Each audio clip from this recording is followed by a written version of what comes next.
You can see this. Can you see this? Yes, very good. But Okay, perfect. we're gonna sue you for the copyrights. Sorry about that. I went to the website and just I downloaded it. No problem, no problem. Go Nice ahead. stadium, no? Very nice stadium. Yes, very nice. Okay, so thanks everybody for being here. The first thing is I would like to say thank you to Andro for the opportunity. I work with Jasko, and I think Andro and Jasko, they are friends. So last week or 10 days ago, I delivered a very similar topic in a conference here in the United States. So then I had a meeting with Andro and Jasko, and he asked me to present this, but I modify a bit the presentation, okay?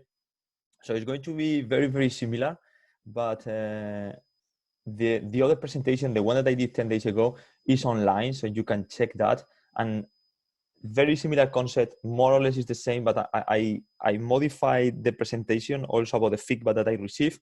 So this is the one that I prepare for you guys. I think it's going to be between 40 to 45 minutes. And then we can talk. I can try to answer any questions that you have. I have no time limit, so we can stay here as long as you wish. And if for any reason you have like really any question, you can type the question on the chat, and I will try to do my best to go through this application at the same time. So, but basically, what I'm going to explain is what I believe should be the logical progression to teach football with kids. And basically, what I mean with logical progression is the sizes and the format of the game. And of course, futsal could be included, because I know that also you are a club that you do a lot of futsal in the youth academy. So I will go about an introduction, the logical progression, my proposal. I want to share my proposal, and it's my personal ideas about some researches. I am putting everything in a book, so I don't know when the book will be ready. Then we go into futsal, and I will show you why futsal could benefit football, and I will show you some scientific benefits, and then some on-field movements that they are the same for futsal and football. So I think you can see this. And in my presentation, that was the end of the presentation. Now this is the beginning of the presentation. And the thing is, when we are teaching our kids to ride a bike, you see it's different size of the bike. Even every person in this picture has a different bike. Even the first one, if you can see, there is no pedal, so you even modify the bike to, in this case, the kid. So this is like a metaphor, like a simile that why in soccer we don't try to do something similar. So there are so many other sports like mini basket, like in Canada. So they modify the sizes of the baskets, the game. We can see tennis here in Norway, that in a normal tennis court, they do 4 tennis courts across, and they call it mini tennis. We have handball, and we have mini handball, where the dimensions of the field, they are smaller, and even the goal is smaller. Or we have even mini volleyball. So the thing is, if other sports, they are modifying the sizes, the number of players, the ball, why in football we are not really adapting the sport to the players, in this case children? So more than 25 years ago, Horst Wein, a German guy that went to Spain, and he's the guy who basically established the philosophy that we have in Spain about how to teach football. Actually, he wrote the books for the Spanish Royal Football Federation. He said that when we are learning languages, we follow a progression. When we are learning maths, we follow a progression. When we are teaching football, we should follow this progression that you can see on the right. Okay, that is what he proposed. Then a couple of years later, in Germany, they did a study. I sent this information to Andro, so I think he can deliver this paper to the club. They did a study and they compared the number of ball contacts per 10 minutes in different formats of the game. Okay, so here on the left we have the 4v4, and they compare with 6v6, 7v7 in a small field, normal 7v7, and 11v11.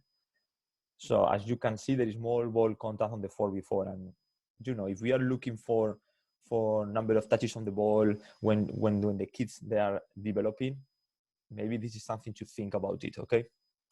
Then years later, very similar, that was a teacher that I had in my university in Spain. He modified what Horst Wein said 4 years ago, and they introduced 3v3, 5v5. Sorry, 7v7. Daniel. Yes. Just one question. Danilo de Oliveira, that's your... Yes, he's from my club. Very good. Okay, He's from Barlingen Soccer Club. 3v3, 5v5, 7v7, 9v9, or 11 versus 11. Here in California, in Cal South, this is something very interesting. They did another study, and they compare 4v4 with 8v8, because here we play 8v8 before they modify to 7v7, I think. So this guy became the president of Cal South, like the federation in the south of California, and they compare these two formats. And as you can see here, the number of players that they have more than 19 passes is like incredible. So again, there is a huge difference about number of contact, number of passes, involvement in the game between 4v4 and 8v8. But what for me is very interesting is that these guys, they did a survey with the kids, when in this case they were girls, and after the practice or the game, they ask them 2 questions, and which game allow you to touch the ball more, the 4v4 or the 8v8, or this is super important, which game you have more fun playing. And the 88% of the players, they answer the question saying that the 4v4, so even the players, they are conscious about that they are more involved in the game and that they have more fun. So the thing is, if the players, they are telling us that they have more fun playing 4v4, why are we playing in a huge field, in a huge goal? This is something that we as coaches should think about it.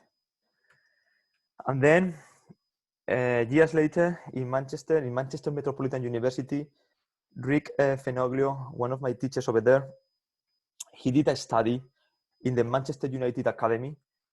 Basically, they compare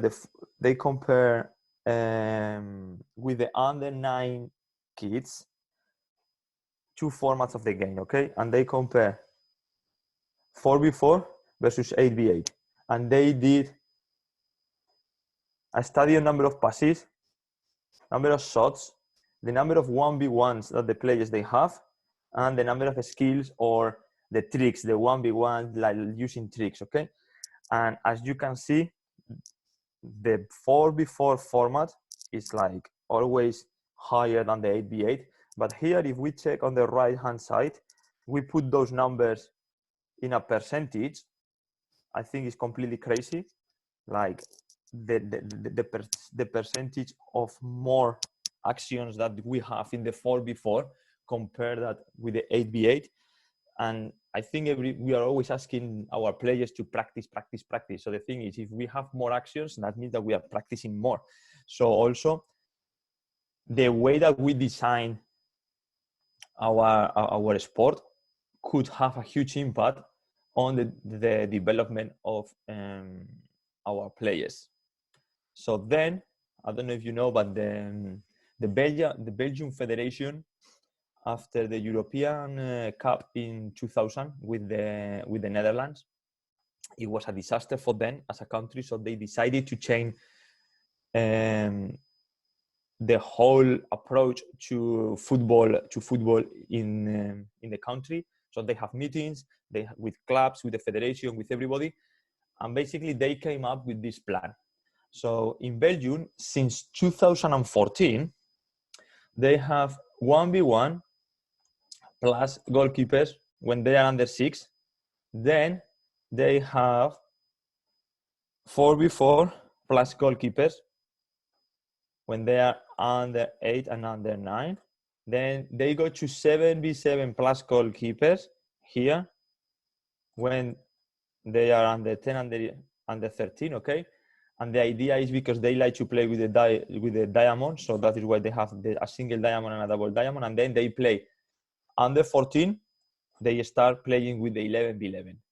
Just 18 months ago, they decided to introduce here in the under 7, they decided to introduce the 2v2 plus goalkeeper, so you can generate this triangle here. So they are starting to introduce like half of the triangle, but this is like very, very new. So now that is the format that they have. They have 2v2, they have 3v3, 5v5, 8v8, and then 11v11. But it's interesting that they don't play 11 versus 11 until they are under 14 years old. And then this is my proposal. This is what I'm going to show you. That is how I really think it should be done. And here on the left, you have the ages, okay, and then we have the format of the game. So I think we should start with 1v1, then 3v3, then 5v5. And here in the 5v5, we can introduce futsal. It doesn't need to be futsal, but could be futsal. Then 7v7, 9v9, and 11v11. The figure of the goalkeeper, I would introduce it here, all the way down here. But if the level is good, I will show you later, but here we can start introducing the figure of a goalkeeper.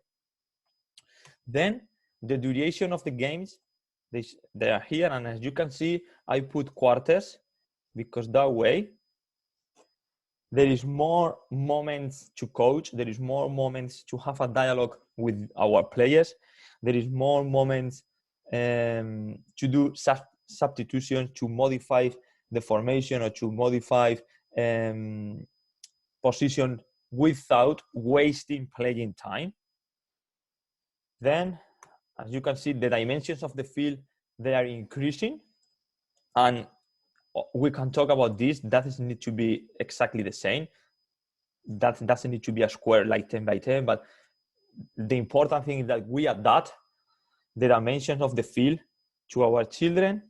This is very interesting. As you can see, the ball size, and I saw a video that Andro sent me about the futsal Tommy Cup that you organize, that you are using a modified futsal ball, which is very, very good for me. So if you see the size, it is increasing, okay? But also, those balls, I really think that here, all these, they should be futsal balls, even if we play on grass or turf. And the reason is because they are heavier and their bounce is reduced, you know that. And the reason for that is if you are playing with a ball that is a bit heavier and doesn't bounce, it's going to be more difficult for the kids to kick the ball away. And at that age, what we want is to keep the ball down. We want to keep the ball close to our feet, so we have more touches on the ball. We don't want the kids to kick the ball away. So that is the way, just to help and to encourage kids to keep the ball down. I get that maybe we lose a bit of our kicking technique because the ball is heavier and doesn't bounce. But at that age, we are not really looking to develop that, okay? And then the goal size. This is very, very controversial, okay? Because when we play, kids, they really want to score goals. And that is fun, and that is the game. So if we reduce the goal size, it's going to be more difficult for the kids to score goals, and we want that. But at the same time, because here we are introducing the figure of the goalkeeper, we have to be also realistic for the goalkeeper. So we don't want to put a goalkeeper in a huge goal that the guy cannot get an impact on the game. And also, I am very happy to see that in the futsal Tommy Cup that you organize, I think you modify the futsal goals, because I saw the video that they have smaller. So I really think that is very, very good. So I am very glad to see that. Okay. So now I'm going to show you how this logical progression would look like in the competition format. Okay. So we have the 1v1. Okay. I explained that the 1v1. So we have the fields, and the thing is, this is like a more than like a festival, like a day that we have a bunch of kids. We have a lot of fields that we line up with small goals. We play the games, and then we can say, if you win, okay, you move to the right. If you lose, you move to the left. Okay. So at the end, the players, they will filter by themselves, and we will have like the more skillful players on the right side, and then the weakest one on the left. So at the end, the players by themselves, they are organizing, and the games, they could be competitive. This is the main objective to doing that. And then we have like a festival day that we do this. Okay. In the 3v3, we have like we can have three different formats. This is the first one, exactly the same one that Horst Wein proposed. It's called, let's see if I can see this. It's called like that. It's called this fun. And I sent a document to Andro. It's called Fenoglio, and basically it's a 3 versus 3 on a small field where you have 1 goal, 2 goals here, and 2 goals there. So you have to attack 2 goals, or you have to defend 2 goals with no goalkeepers. And the idea is there is more scoring opportunities because there is 2 goals, and also because one each in each side, you are switching the point of attack. Okay. Then, if we want to go to a more advanced level, we can go here, exactly the same, but then we have only 1 goal and 1 goal, more realistic. And then if the players, they are good and they understand the game, we can keep just 1 goal, okay? But we introduce the figure of the goalkeeper.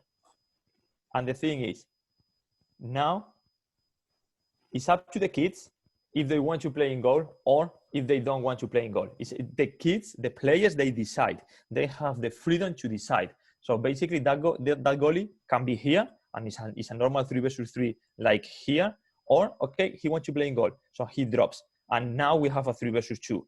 But when in the next attack, when the red team defends again, maybe this is the guy who goes in goal.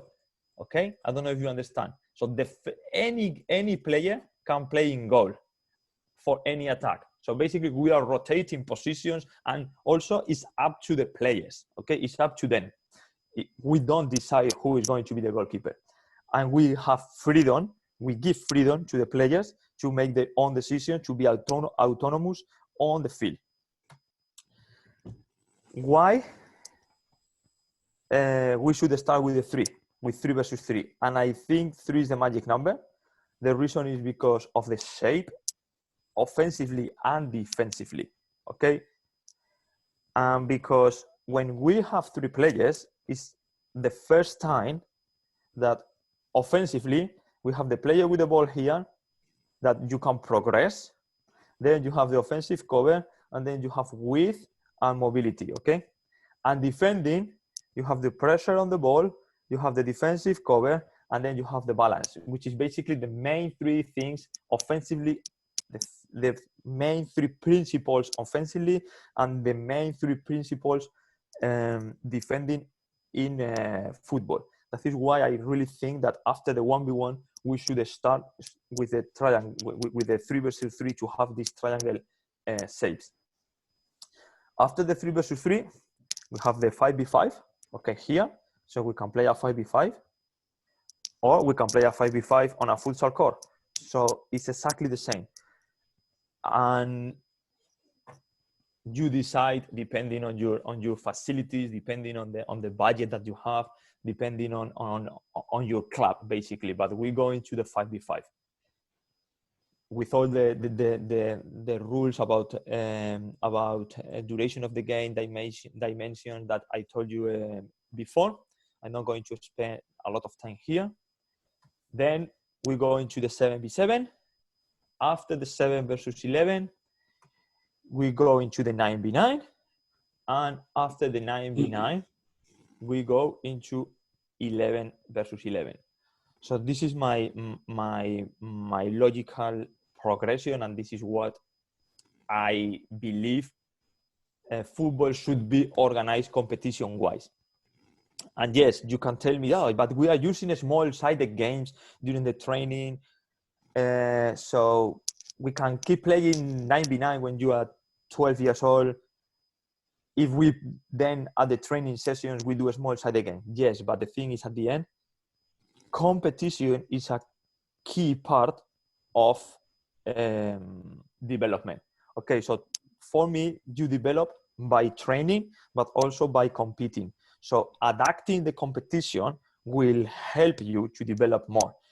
And that is the main reason why I believe that competition in kids should be adapted to this proposal. Of course, we can discuss, and you can give me your opinion and ideas about other things. This is my personal take, but that is why I really think this is for the competition phase and how it should be organized. Now, I'm going to show you an example like why futsal, okay? And I modified this. I had the fortune to talk to the director of the futsal director of Santos. You know Santos, the team in Brazil. Now I have another pending conversation with the Corinthians sport director, because I am really interested in seeing what Brazil have. Okay, and in Brazil, Santos is. They gave me this information, so I want to share it with you. This is new. I didn't say this in the other presentation as deep as I'm going to do with you. In Santos, they have, when the players, they are under 7, under 8, under 9, and under 10. Okay, here they only have futsal, as you can see here. They only have futsal, and they train futsal only futsal. When they are under 12 and under 14. They have a team with a lot of players, so the squad, the roster is big, and they practice both. They practice more football than futsal, but they practice both at the same time on the same team, and they compete on the futsal league and in the football league. So they compete in both competitions. And then after under 16s here is when they have one team for futsal that they only practice futsal, and then they have the team for football. So after under 16, it is a split. They have two different squads, two different rosters. If the players, there is some transferables sometimes if they need, but they have two different rosters. And then in futsal, they don't have under 10s and under 20s, and they don't have pro. They used to have, but about 10, 12 years ago, they stopped having these teams. Okay, so this is the format that they have in Santos, and as you can see on the picture, so many great players, they came out from that club. And as I said, I'm waiting now for the Corinthians director to have a meeting with them, because also in Corinthians they have something very, very similar where futsal and football is integrated, and the coaches, they are also integrated too. So the coaches in futsal, they are involved in the football. The coaches in football, they are involved in futsal. Okay. And then, futsal can help, as so many of these famous and top star players, they said that they grew up playing the sport. So I'm going to try now to convince you, or to tell you the reasons behind why futsal could be used, and then I will give you my opinion about everything. Okay, my personal opinion. So so many players, they say that they play. Then we have some studies here on the left, and by the way, if you see, there is a hyperlink. So I'm going to send you this presentation, so you have this for you. There's a hyperlink that they if you click, they will take you to the original source of this. But if we compare this here, they compare futsal versus 11 aside. The number of goals, so they have more fun. The number of attempts, okay? So the number of shots, basically. Even UEFA, they did this document about futsal, and they tell you the 10 reasons why futsal should be played at the youth level to develop football players. Even the FA, so if you click here, it's the same. There's a hyperlink. If even the FA, the England Federation, they did a document about the benefits of futsal for football. Okay, more 1v1s, quicker and quicker speed of play and decision. This is key for me. There is more continuity of the game because the field is smaller. You are more engaged. The defenders, they are closer. The goals, they are closer. So there are more cycles. There are more offensive, defensive, and transition phases. So you are more involved. And as I said, and this is for me super important, there is more fun because of all this, because there is more goals, more action, more tackle, more saves. So this is thing. We want kids that they fall in love with the game of playing. It doesn't matter the format. If they enjoy more playing 5v5, 4v4, 3v3, why we are playing 11v11? And then, of course, if we go a bit deeper, there is more benefits as well that we can divide between technical, tactical, because you have to perceive, decide, and execute more, as I explained before, because there is more cycles, okay, of the game. But you will see this part a bit in more detail now. If you see here, this is a paragraph that I took from a very famous book, from a bestseller. And basically they are saying that the smaller, heavier ball demands more precise handling, okay? Ball control and vision is crucial. They are talking about futsal, okay? They touch the ball way more, even 6 times more. This is basically from this book, okay? From the Talent Code. It was a bestseller, Daniel Coyle. There is a chapter where he talks with Simon Clifford. Simon Clifford is a guy from England that he traveled to Brazil 20 years ago, 25 years ago, to study the reason why in Brazil they create such a big number of good players. And he found out that everybody plays futsal. And basically that is another paragraph on the page 27, 28, that where they say that futsal comprises soccer's essential skills into a smaller space, a smaller box, okay? So there is another resource there telling you that maybe the reason to develop players is the use of futsal or the use of small-sided games where players, they are more involved. Players, they touch the ball more. Players, they defend, they attack more times.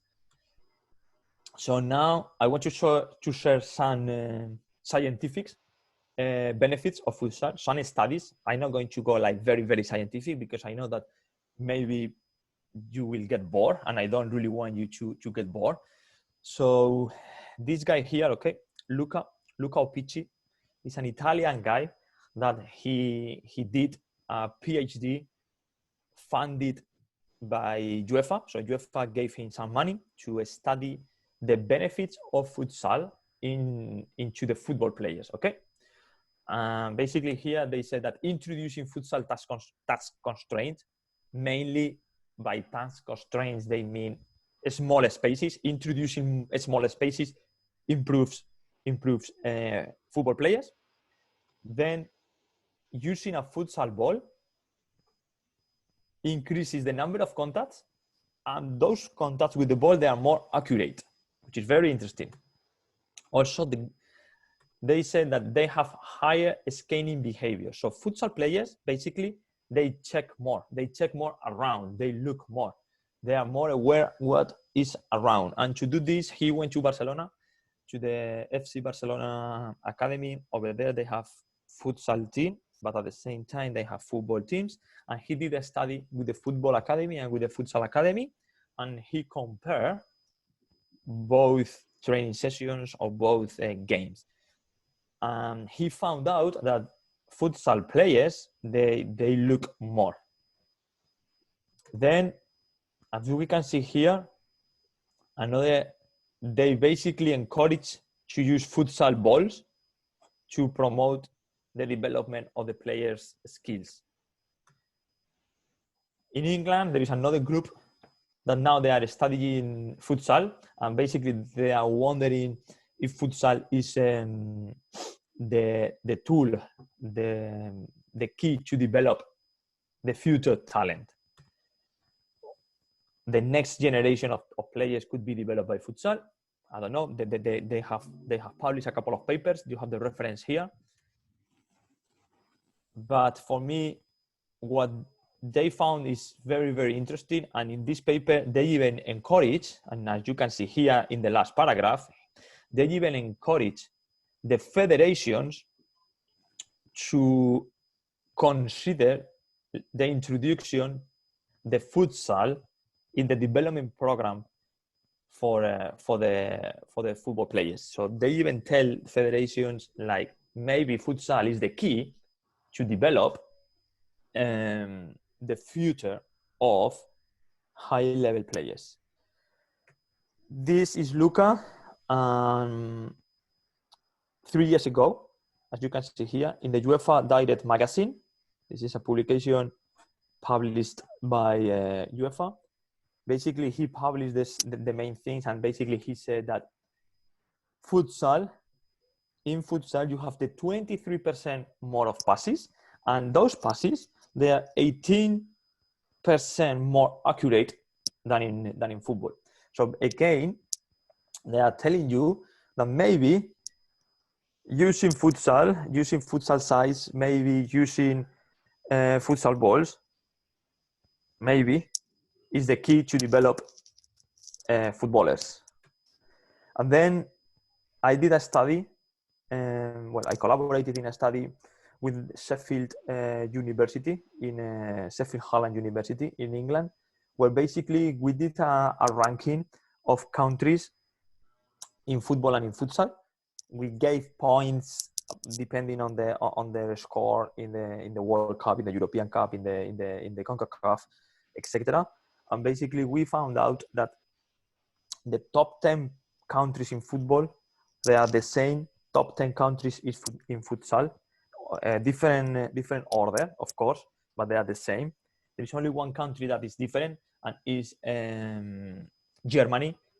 And because in Germany, they started futsal just in 2016. So 3.5 years ago, maybe 4 years ago.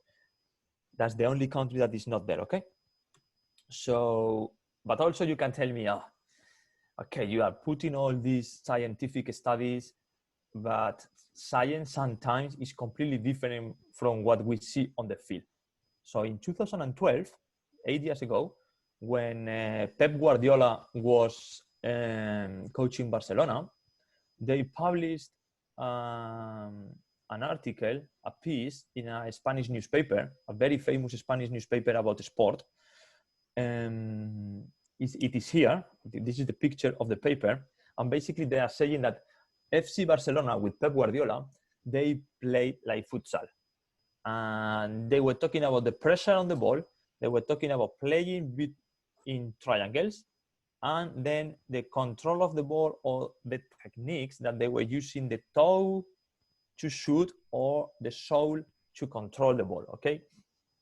And everything came because Miguel Rodrigo, a futsal coach that was the head coach for Japan, did some videos, and I'm going to show you later, comparing the Barcelona style with futsal, okay? So then they spoke with him. At the same time, they spoke with Pep Guardiola. And what Pep Guardiola said is that he did study futsal. He went to watch and talk with the Barcelona futsal coach. And what basically was saying is that he was learning some principles from futsal that he could apply to football. And he did the same with basketball, and he did the same with even with volleyball. I know that he went to talk to Julio Velasco, one of the greatest volleyball coaches. So for me, the key message is, it's not that about the use of futsal or not. I think is that we have to learn from different resources. We have to learn from different sports to see what we can apply to our own sport. And that is probably why Pep Guardiola is different from the other guys, because he really studies the game. So now I'm going to show you some videos that we have here. Hopefully they are not going to be too choppy. There's a video, what in futsal is called a parallel pass, okay? And it's called a parallel pass, and as you can see here, because the ball travels parallel to the sidelines, okay? So if you check number 4, he runs and then the ball travels parallel to the sideline. And as you can see, the same movement here. So there is a ball there, diagonal run, if you want to call, and then the ball travels parallel to the lines. Okay, so same movements, exactly the same movement. Now the Brazilian national team, now Falcao doing the parallel pass. There we go. So the ball travels parallel. So it's exactly the same movement in futsal, and it's exactly the same movement in football. So we can even use some futsal movements that we can transfer into football. Here with the heel, okay, it's exactly the same as the next one in futsal. So even with the heel, we can use the same. Here, there we go. Okay, then we have another one here, which call in futsal cutting behind the lines or playing behind the lines. And as you can see, after passing, the goal goes behind to play here. Let me stop to play here in the gap, in this gap between one defensive line and at the second defensive line. So it's playing between the lines. Okay, and in futsal, that is one of the keys, playing between the lines. So we have an example in futsal here that the guy is going to be, there we go, between the lines, then to do a wall pass or a 1-2 or whatever you want to call it, okay? And then in futsal, you know, there are different formations. One of the formations is 4-0, okay? 4-0 here. And the reason is because the 4 players, they are kind of on the same line. It's not a perfect line. It's like a semi-arc. And the idea is to drag the defenders out so there is a space behind them. So the 4-0 formation in futsal could be used, could be used in football, and we are going to see some examples. So we have 1, 2, 3, and 4. Brazil, okay, against Japan. The goalkeeper has the ball, and we play from there, from a 4-0 formation, okay? To get out from the pressure. Again, 1, 2, 3. As you see, it's like a semi-arc. A semi-arc. To basically to drag the defenders out and generate a space at the back, generate a space behind the defender. So here we can see Barcelona, 1, 2, 3, 4, okay? To try to generate a space between this first line of defenders, that is these guys, they are popping in between the defensive lines, okay? So Barcelona was using that a lot, that transferable between a 4-0 in futsal to a 4-0 into football. And then we can even talk about goalkeeping, okay? The modern goalkeeper in football uses a lot of techniques in futsal. The first one was the cross position, or this one, the split save. And basically the goalkeeper is coming out like with a knee down to try to cover as much space as possible. This is a very, very characteristic in futsal goalkeepers, using the split saves or the key or the cross position. But here we can see Joe Hart playing for Manchester City doing the split save, or Courtois playing for Belgium using a futsal goalkeeping technique, or the Spanish David De Gea doing the same. So even there is not only outfield players that they can benefit from those transferables. There is also goalkeepers that, as you can see, we can use technical aspects from futsal into football. So I think with those videos you saw that there is some technical, but also some tactical aspects that we can take from futsal into football. As I said before, Miguel Rodrigo is a Spanish coach that has been coaching futsal. Spanish coach, has been the national team coach for Japan, Vietnam, Thailand. So he has a Vimeo channel, and with hundreds of videos comparing futsal into football. Some of them, they are here. I'm not going to go through all of them. This is some resources for you. As I said before, you are going to have this presentation, so you can go there and learn a bit more. I just wanted to show that you have this resource here to learn a bit more, okay? And just to finish, as I said, if we modify the number of players, the space, the ball, the goal, and the duration, we will make sure that the 100% of the time that the players they are on the field, they are attacking and defending. And by making that, we are making sure that they are engaged, that they have a participation in the game. Because as I said before, reducing the format is making that reducing the space is making the goals to be closer, players to be closer.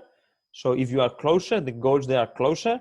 That means that you are more engaged. Even goalkeepers they are more engaged. So now we don't have a 9v9 game where the ball is in one corner or in one end of the field for 5 minutes, and my goalkeeper and my defenders, they are on the other end of the field doing nothing. If the field is smaller, even the goalkeeper could be engaged for a quick transition, or even for a pass back as a supporting pass offensively. And with that in mind, modifying the number of players, modifying the duration, the field, the ball, and the goal, I really think that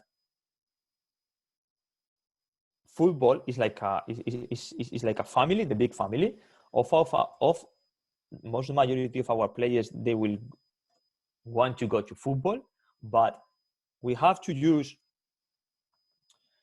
the perfect or the right format at each age. There is a process, 1v1, 3v3, 5v5, where you can introduce futsal if you want, 7v7, 9v9, and then 11v11. And then at the same time, we have like two branches, which is futsal or even beach soccer, because there is FIFA competition, FIFA World Cups, that players they might take. So we shouldn't be afraid of using futsal in our development of players because we are going to lose players, or because, oh no, I really think we should use the benefits of all the formats to develop the players, to give players different opportunities, give them different pathways, and then we give the freedom to them, to the players, to decide what they want to play. If they want to play futsal, they play futsal. If they want to play football, they play football. But we know that most of them they want to go to football, which is fine. So that is my thing. We are all together in this. It's the same family, and I think we should try to use the benefits of one to develop better players for the future. So as learning languages and learning maths, learning football is the same. So Horst Wein proposed those pyramids of the learning model, and I think this is my educational model for football. We should start with 1v1, 3v3, 5v5, then 7v7, 9v9, and 11v11. And in futsal, and in 5v5, we can introduce futsal here. That is perfect. But this is the pyramid that I really think we should use to develop our players. So I hope you enjoyed this. Thank you very much. You have my contact details here. As I said, I'm going to share this presentation with you guys, and I would like to say thank you, Andro, and thank you, Jasko, because you decided that this could be good for your coaches. And of course, I would like to say thank you to you for listening, and I am here now ready to ask your questions. Thanks also to Dusko, because I see Dusko here, that my DOC, that he just joined us also. And now, if you have any question, guys, I got time here just to try to help you with anything that you have in mind. Thank you, guys. Okay, Daniel, thank you very much. Maybe it's the best if you turn off the share the screen so we can see each other now, or if it's necessary to share again, you just go back. Again, thank you very much. I think it's something very interesting and something that I would say there is a place for improvement in our academy, and I would say also in our region as well. Here we spoke before about futsal, and when we talk about futsal, I think it's more important to say like a small like a small-sided games, and how they bring like improvement for the kids in the holistic approach. Yeah. Yes.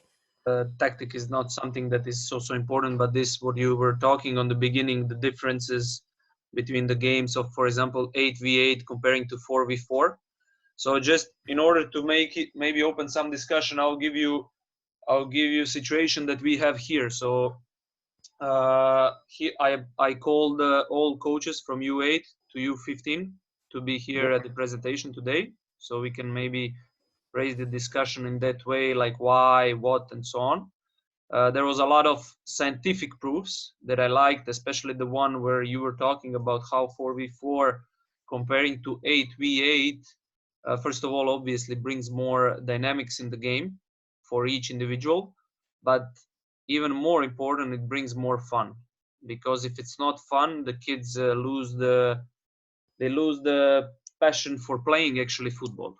and there is a long road to become a professional player. Yeah, and the more you're coming to the professional place, those 17, 18, 19 years old, obviously the fun is getting smaller and smaller.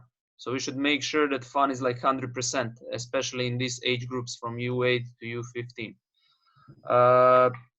I'll let the coaches start first if anyone has a question. Ekipa, ima li ko pitanja?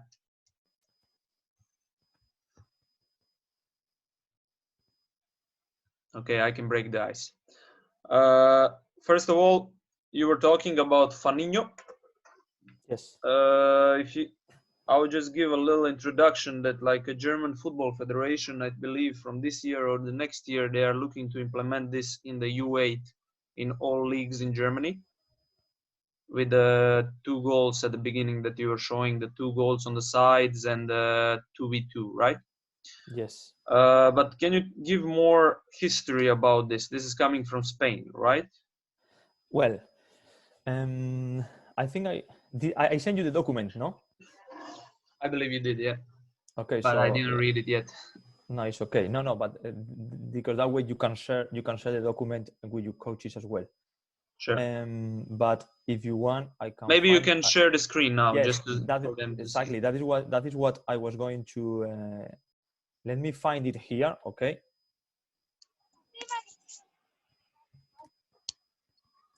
Let me find.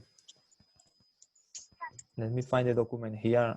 Let's see if I got it, and then I will share the screen. So it is a program that Horst Wein, a guy from Germany that moved to Spain, but the guy is German. Basically, he developed, and he called it Fan Niño because basically that is what he wanted, like to develop football, but with fun. So let's see if it's this one. Yes, this one.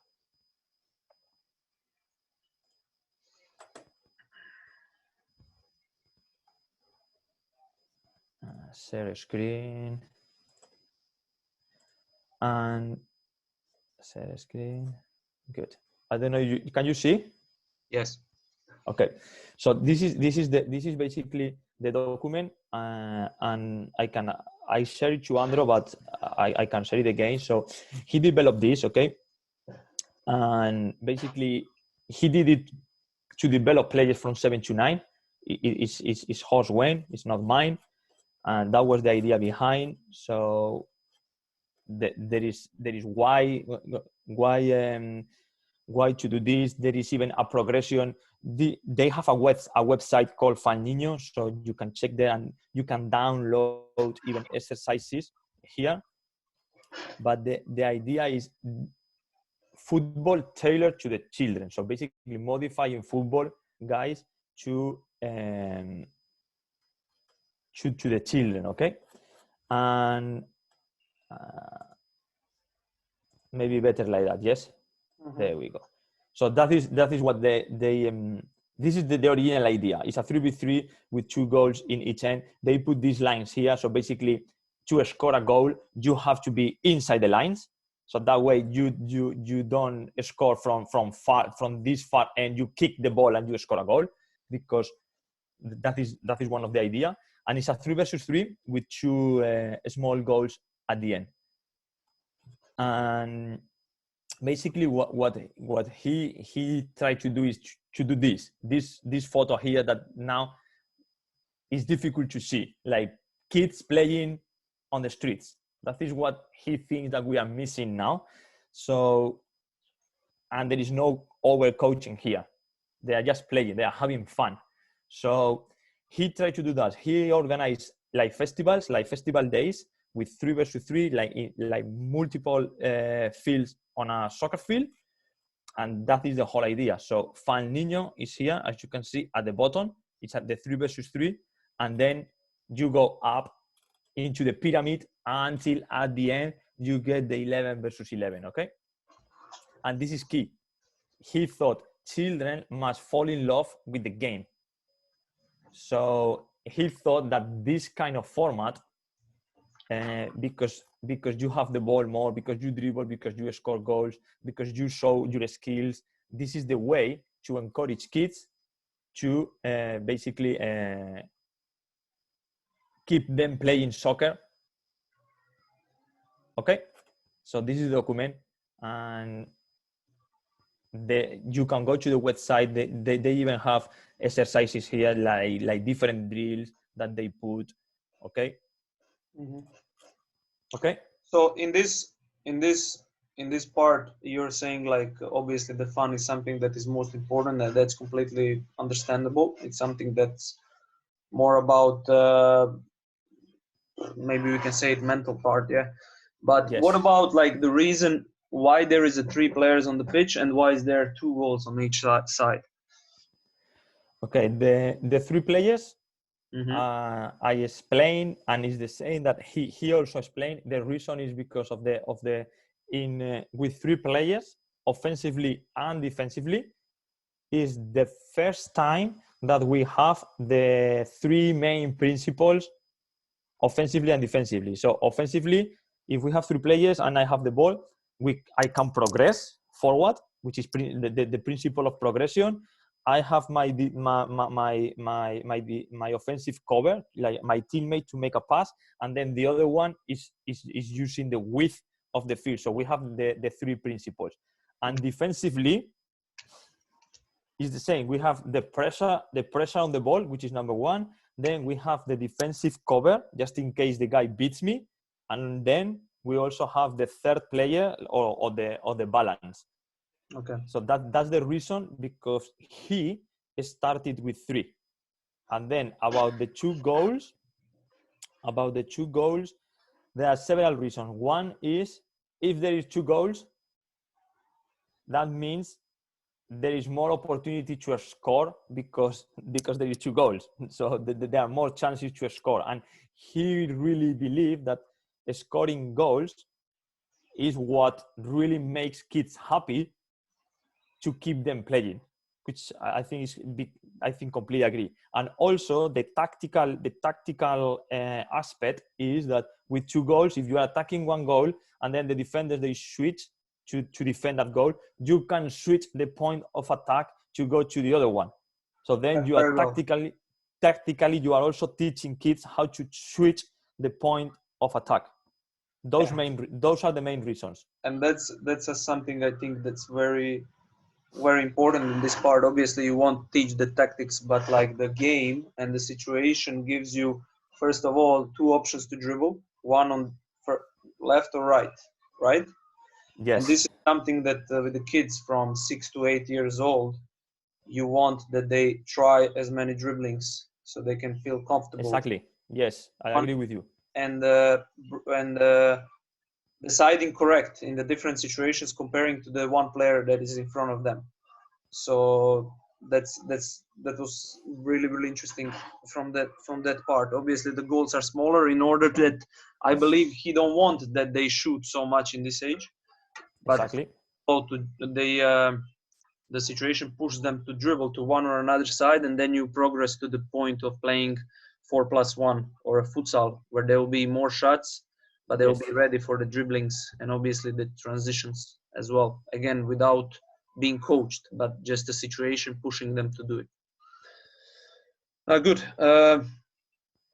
What I wanted to ask more. Last time I was asking a lot of questions, so no. I got a question for you, Andro. Yeah, sure. The goals that you use in futsal, do you know the size? They are 3 meters wide by 180 or 160 height. To be honest, I'm not sure. When I was organizing the tournament, there was like a goals were staying on the side, and I think they use it for the handball. Yes, they do. For the little kids. They do. They do use them for handball. I know that. Yeah. But I really like that one, to be honest. Yeah. It was a good fit. Just to give you perception here, so we play, and the coaches can correct me. With U8 and U9, we play 5 versus 1. Then No, yeah, and then we play after that. We play 6 versus 1, and after that we go in U12. We play 8+1, and then we go to the 11 aside from U13. Say again. So you play 5+1, no? 5+1, then 6+1, Yes. 8+1, and then U13 we start 11 aside. Not bad. U13 is very Not, similar. For example, yeah. For example, what the Belgium Federation they have. They do it at U14, so it's just 1 year earlier. Mm-hmm. But I believe And it's still unnecessary. So U14 it's probably the better choice. But okay. But so that is also the Croatian Federation. You have No. This is a regional federation. Okay. So it's only in your region. Yeah. Okay. Yeah. Duško has a question actually. Okay, Sure, but there is a problem. I don't understand what Duško wrote. Okay. Thank you, Andro, for setting this up. Momci, pozdrav veliki za sve vas. Baš je lepo vidjeti. Ja sam starija generacija, Slišković, Vujović, ostali u sećanju. Daniel, as always, a pleasure to listen to you, buddy. A question here. We are talking about futsal, and it's in futsal, there is a rule you can't pass back to goalie, right? You can pass back to goalie, but there is a certain a rule. You can only pass once, and then if you restart again, you can do, right? Is it through the same for all age groups, even younger ones? No, Duško. So I'll just give a little introduction. So what we do here with futsal is just like we started this year, like a futsal. It's like a winter tournaments for the kids from U9 to U12. Mm-hmm. And we kind of call it futsal because the idea was to bring the football clubs and futsal club together at the tournament. So they had to partner up. For example, the club from Makarska would have to come, football club, with the futsal club in cooperation. Mm-hmm. Because they have the tournament, the idea is the kids continue to play futsal once a week. Rule-wise, we moved this rule that you said. So, for example, the goalkeeper, mm-hmm. he could pass the ball to the defender. Defender can give him ball back, and then after that he can only use legs. So same as in the football. Only thing we adapted was like for the little kids, the goalkeeper cannot throw the ball over the center. So mm-hmm. When he's throwing the ball with the hand, he has to throw it like before the center. And basically everything else was as in the football, because I recognized as well that won't be that helpful for them if they can only pass once, and then after that it will be 4 versus 4. So the idea was that always in attack you have situation either 5 versus 4, or it's better to say 3 versus 1, 3 versus 2 when you're like building out from the goalkeeper. Okay, so you guys adjusted a little bit. So Daniela, the question for you is it the same in Spain when futsal is for all age groups in youth program? You can pass back to goalie. Okay, so I don't know if you. I'm going to go back like 20 years ago. I don't know if you know about futsal. The rules of futsal, they have changed a lot during the last 20 years. So at the beginning, I even remember that the goalkeeper was not even allowed to leave the box, and the goalkeeper couldn't throw the ball over the halfway line. But then FIFA took over and they changed everything, and we have the futsal that we have now. So in Spain, with the rules that we have now for youth, they modify some rules. And one of the rules that they modify is the one that Andro said about the throwing. So in youth, the goalkeeper cannot throw the ball over the halfway line. You have to play on your own court. And the reason, is like to avoid those long balls, and also to encourage the 1v1s and building up from the back. However, they keep the one that you cannot only play back to the goalkeeper. And for me, I got two opinions in that one. One is if you allow to play the goalkeeper as many times as you want, it's more similar to football, and you have this superiority all the time, which is good. And the goalkeeper is touching the ball way more, so you can develop also the goalkeeper more. But if you play with the rule as it is, which is you cannot play back to the goalkeeper, also you are helping your 4 players on the field, because if they know that they cannot play back, you are forcing them to always face forward. So their body position will also be facing forward.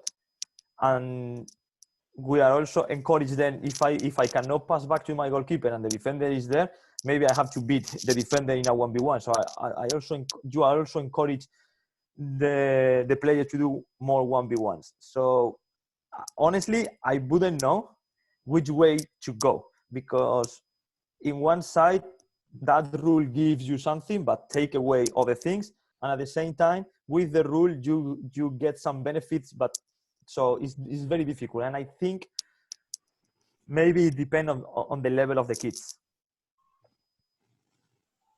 Sure. Thank you.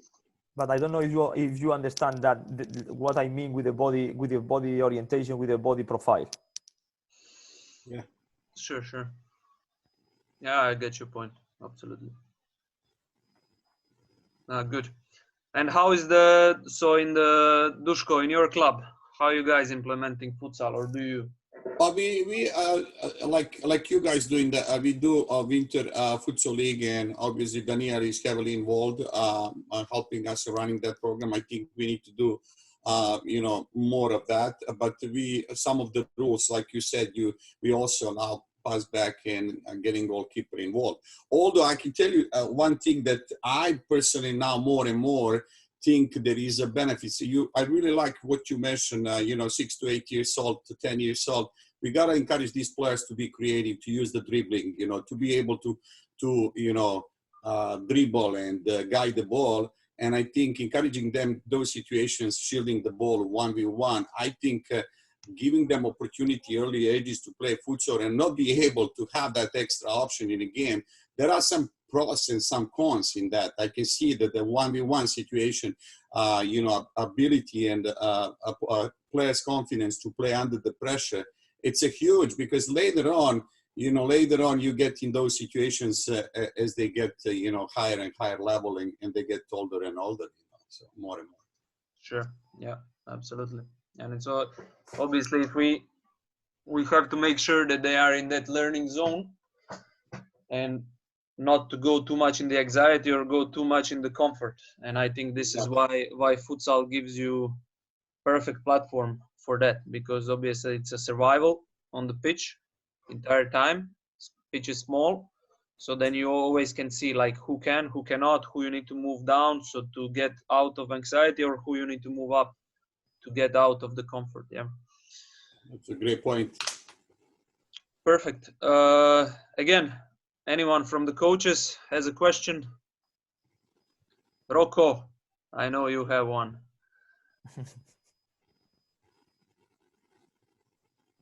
I have a question for your coaches. Who was the best player at Hajduk Split ever? Ever. Who is the number one? But the best player in Hajduk Split? Yeah. I think Ivica Šurjak. Ivica Šurjak, huh? Yeah, I think, in my opinion. First of all, hello to everybody, and thanks for the presentation. You're welcome, Rocco. I think, Duško, you might know who was the best coach in Hajduk's history. Oh, there were many, excellent coaches. Yeah, so.